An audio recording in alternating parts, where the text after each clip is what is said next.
2018년 4월 15일 역사저널 그날에서는 중종 반정에 대해서 다뤘습니다. 단순히 중종 반정에 대해서만 다룬 것은 아니고요. 반정의 주도자였던 박원종이라는 인물에 대해서 집중적으로 다뤘는데요. 이게 메인 주제로 다뤄진 이유는 바로 박원종에 의한 중종 반정이 어떻게 시작되었느냐, 여기에 대한 의문점이 있기 때문입니다.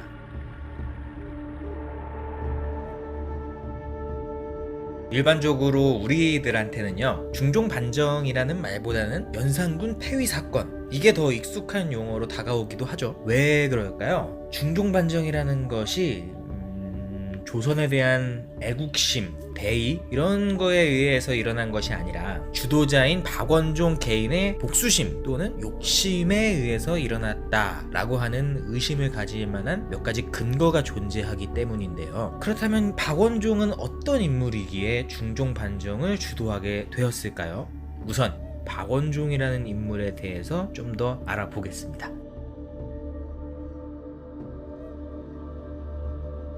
박원종이라는 인물은요, 성종 때부터 계속 권력가였어요. 연산군 때에는 종 이품, 굉장히 높은 권력을 가진 인물이었습니다. 심지어 어느 정도였냐면 연산군이 어머니인 패비윤 씨를 일찍 여였잖아요. 그리고 나서 친어머니처럼 의지했던 큰어머니가 있어요. 박씨인데요, 그분의 동생이 박원종이에요. 그러니까 박원종의 당시 권력이 얼마나 대단했고, 또 연산군이 박원종에 대해서 얼마나 좋은 감정을 가지고 있었겠어요. 실제로도요, 박원종은 연산군의 폭정이 한창이던 시기에도 바로잡아야 될 일이 있다 그러면 직언을 했던 인물로 알려져 있습니다. 보통 사람이면은 이러면 어떻게 되죠? 연산군이 그냥 노발대발 하면서 그 사람을 찢어 죽이겠죠. 그런데 이 사람은 별다른 후폭풍이 없이 살아남았다라는 거예요. 연산군이 어찌 하지를 못했다는 거죠. 이 정도로 권력도 있었고 연산군이 상당히 아꼈던 인물이다 라고 볼 수가 있는데, 이런 관계를 깨버릴 만한 사건이 발생을 하게 됩니다. 연산군이 친어머니처럼 모셨던 그 큰어머니 박씨가 죽습니다. 단순히 죽은 게 아니고요, 그 내면에는 연산군과의 부적절한 관계 그리고 임신이라는 것이 얽혀 있었습니다. 뭐 단순히 소문이라고도 볼 수 있겠죠. 그런데 이 실록이라는 데에 명시가 되었으니까, 이 실록이라는 게 나름대로 충분한 사실관계를 따지고 기록되는 거잖아요. 그렇기 때문에 단순히 소문이라기보단 거의 기정사실화된 이야기였을 것이다 라고 보고 있습니다. 지금 들어도 굉장히 치욕적인 소문이잖아요. 그런데 조선시대였으니까 그 충격이 어마어마했겠죠. 박원종 입장에서는 연산군이 가문의 먹칠을 한 거를 넘어서서 아예 칼로 그냥 난도질을 해버린 그런 사건인 거예요. 그러니까 박원종이 연산군에 대해서 갖는 증오심이 극에 달할 수밖에 없었겠죠. 하지만 아직 이 사건이 중종 반정의 결정적인 이유라고 보이기에는 좀 무리가 있습니다. 왜냐면 애초에 박원종이 중종 반정의 최초 모의자가 아니었기 때문이에요. 중종 반정을 최초에 제안을 했던 사람이 바로 성희안이라는 사람인데, 이 사람은 연산군의 사냥터 관리를 하는 사람이었는데요, 그 관리를 제대로 못했다고 종 2품에서 종 9품으로 그냥 쫙 강등이 돼버린 거예요. 그래서 이 중종 반정을 처음 제안을 한 거고, 박원종은 거기에 동조를 했을 뿐입니다. 이렇게 보면 박원종의 반정은 뭐 개인적인 복수심 때문이었다라고 보기에는 무리가 있겠구나 라고 할 수가 있겠죠. 물론 그렇습니다. 하지만 그렇다고 박원종의 사심이 없었다는 말은 아니에요. 욕심이라는 게 남아있거든요. 어찌되었건 박원종이 반정을 꾀하고 있었던 거는 확실해요. 이거는 부정할 수 없는 사실이에요. 그런데 또 이 시기가 연산군의 망나니 짓이 워낙에 유명했을 때라서 전국 각지에서도 갖가지 반정이 일어날 수 있는 그런 조짐이 많았다는 거죠. 서로가 눈치만 보면서 반정 계획을 은밀히 세우고 있었을 거예요. 분명히 박원종은 그 중에 한 사람이었을 뿐이고요. 근데 박원종을 움직이게 하는 결정적인 사건이 발생을 한 거죠. 이장곤 실종 사건. 정확히 말하면 실종이 아니라 유배지에서 도망간 사건입니다. 이 사건을 두고 조정에서는 말이 많았어요. 이장곤이 도망을 쳤다고 보기에는 무리가 있다. 도망을 친 것뿐만이 아니라 반정까지도 꾀하고 있다 라는 소문이 퍼집니다. 자, 그럼 생각을 해보자고요. 박원종의 입장에서 만약에 정말 이장곤이 반정을 주도해서 선수를 친다, 그러면 왕가의 가계도에 섞여 있는 박원종이 살아남을 수가 있을까요? 살아남을 수 없겠죠. 죽겠죠. 박원종이 자신의 목숨을 부지하려는 욕심, 그것 때문에 반정을 일으켰다라는 의심이 바로 여기서 나오는 겁니다. 박원종은 결국 선수를 치죠. 그래서 중종 반정에 성공을 합니다.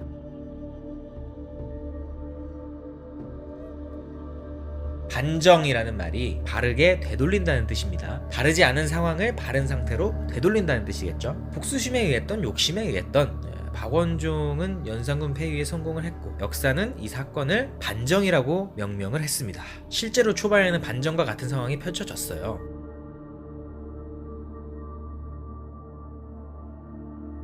반정의 명분도 충분했고, 반정 이후에 연산군이 저질렀던 나쁜 정책들 다 그 이전으로 돌아갔기 때문인데요. 나라를 나라답게 만드는 과정이 벌어졌어요. 그래서 찬란한 조선의 시기라고 할 수 있는 성종대로 다시 돌아간다. 그래서 모두가 믿고 환호도 했죠. 하지만 말이 중종 반정이죠. 박원종, 성희안, 유순정, 이 중종 반정의 3대장의 주도하에 왕권 교체가 이루어졌기 때문에 결국에는 크게 달라지는 것이 없게 됩니다.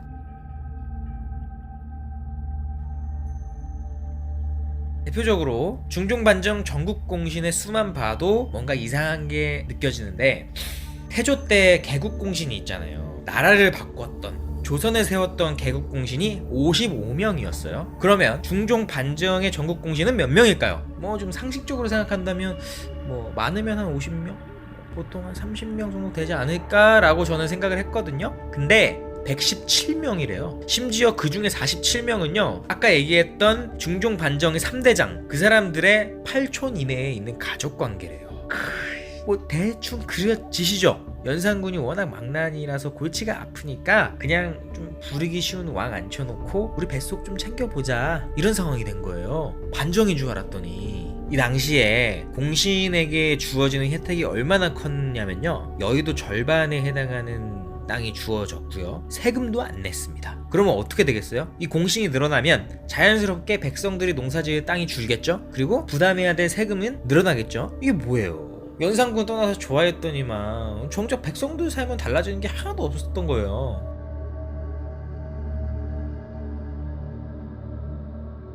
죽이 됐든 밥이 됐든 중종 반정은 일단은 역사가 반정으로 기록을 한 혁명적인 사건입니다. 부정할 수가 없어요. 우리 이익주 교수님께서도 이 중종 반정의 가치가 분명히 있다고 얘기를 하셨어요. 절대 권력의 국정농단을 허용하지 않는 전통의 시작이었다, 이런 점에서 의미가 있는 사건이라고 얘기를 하셨습니다. 공감합니다. 하지만 적폐를 청산했는데 또 다른 적폐를 낳았다라는 어두운 면도 분명히 가지고 있습니다. 참 묘해요. 2017년에도 국정농단이 있었잖아요. 그래서 우리 국민들이 그거를 허용을 하지 않았고 적폐를 청산을 했습니다. 반정을 위해 똘똘이 뭉쳤고 새로운 권력을 들어서게 했죠. 그리고 나서 1년 가까운 시간이 흐른 게 이 시점이에요. 중종 반정으로부터 500년이 넘게 흐른 지금이라는 건데, 우리가 이뤄냈던 그 반정은 세월만큼이나 많이 달라졌을까? 아직 판단하긴 좀 이르죠? 네. 지금의 정권이 끝날 때쯤에 우리는 또 판단을 할 겁니다. 그때 생각했을 때 그래도 우리의 반정은 500년 전의 중종 반정보다는 많이 나아졌구나, 달라졌구나 라는 생각을 할 수 있기를 바라보겠습니다. 네, 뭔가 잔잔하게 끝나네요 오늘.